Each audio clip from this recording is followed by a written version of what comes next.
My name is Gina Strole. I'm an intuitive healer, psychic medium, and spiritual coach. And I love sharing all of the amazing knowledge that I have gathered over the last 2 decades, well, really a lifetime of learning and growing and tapping into spirit. Today, I want to talk to you about changing your words so that you can see life in a different view. So many times I hear people say, well, why would that happen for me? Or we're just lucky enough that those bad things would all happen. And I hear our words dictating our lives and how things work out for us in our lives. Our words matter. And if you're saying some of those things, it's because you deep down on some level believe that you're just not lucky enough to receive the good things in life. As we want to start creating a life of abundance for ourselves, we have got to start watching the words that we say and really tapping into why wouldn't we receive all these amazing things? Why can't we? Why wouldn't it be this way for us? Instead of tapping into this, well, how lucky are we? Sarcastically, we never get any of the good stuff.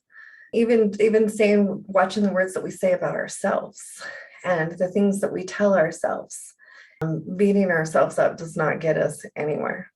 Really bringing in these words of compassion and love and joy, helping us along our spiritual journey. It helps us to heal.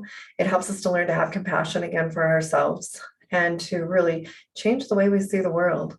Because when we change our image of ourselves and what we say to ourselves, it changes the way that we view this world on the outside. When we see ourselves as love, see ourselves as miracles, when we start seeing ourselves and saying those words out loud to other people, you know what? No, I am an amazing person. I show up, I have value here. I show up in the world. I do the very best that I can do. And I am worth the breath and the space that I take up here because I am that glorious love and light. And each one of you are that glorious love and light. But it's learning to see yourself in that light and learning to see the amazing things that are all around you.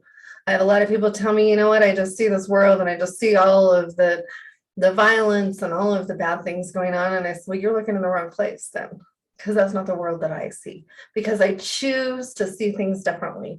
I choose to see this world as a loving, kind place. Are there things that happen here that are not loving and kind? Absolutely. But I choose not to make that my focus. And I choose to see things through the glorious spiritual eyes of our source, of our creator. And when we do that, it changes our world. When we do that, it changes our lives. And you can do the same thing. It's starting to tap into that, tapping into that vibration of choosing to see the good.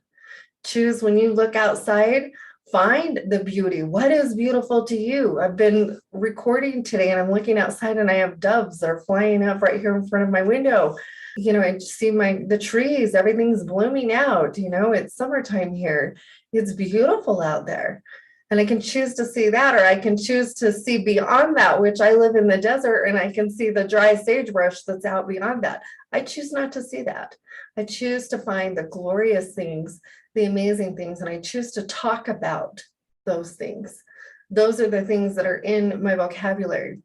I choose to see myself as this beautiful being here, to having a glorious experience, and not choose to talk about all the things that I don't want in my life, but I choose to talk about the things that I want to. And you can do the same. This is a practice, just like with everything else that I talk about. This is a practice for you in choosing to see the good. I know I'm having sometimes spirit gives me downloads of things that have happened to me in the past. And I remember a few years ago, my husband and I built our cabin together. It's our second home. And we built this cabin and it wasn't easy.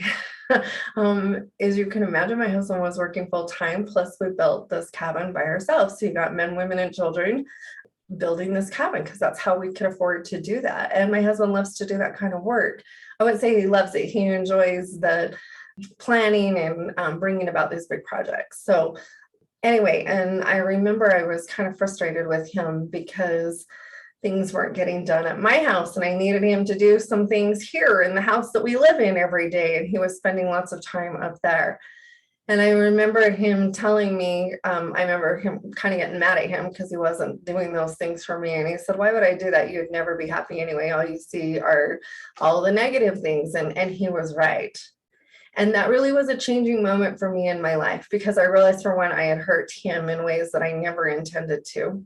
And I also realized that he was right because I was seeing everything that was wrong. I was finding everything that I felt was wrong and not seeing the goodness in my life and not seeing the goodness of the things that were going on around me. And so from that moment forward, I promised myself that I would find the good. And it's very interesting because we had an experience not too many weeks after that of the sheetrocker that we hired. We did hire a few things out, and sheetrock was one of them. He did a really crappy job. I won't lie. It was not okay. I remember my husband saying, "Well, I made a mistake. I shouldn't have, paid him and been done with it." And I said, "You know what?" I looked at him. I said, "You know what? It'll be okay." Because we'll make it ours. And this cabin is imperfectly perfect, just like we are. And we did. He spent the next couple of weeks fixing the sheetrock, and because he can do it, he just chose not to. And so he fixed it, and we just say that about the cabin now. It's imperfectly perfect, just like we are. The cabin taught me a huge lesson about things don't have to be perfect, and I can choose to see all the places in the sheetrock that are nasty and that you can still see the lines, and or I can choose to see the good. And I choose to see the good, and so can you. So find those things in your life. Change the wording in your life. Change it from, oh my gosh, what a shitty job, to look how beautiful, look at all of the other things that we have created. Look what we're doing here. Look how lucky are we? That's one of my favorite sayings. How lucky are we? We just got upgraded for travel. How lucky are we? And really change what you're saying, change what you're putting out into the world, change that vibration, and see if your life doesn't change. I promise you, you will start to notice different things. You will start to see this world in a different light when you choose to see the positive. So I hope this has helped you. If you know someone who would enjoy listening to this or who needs this in their life, please share it with them. Please tag them.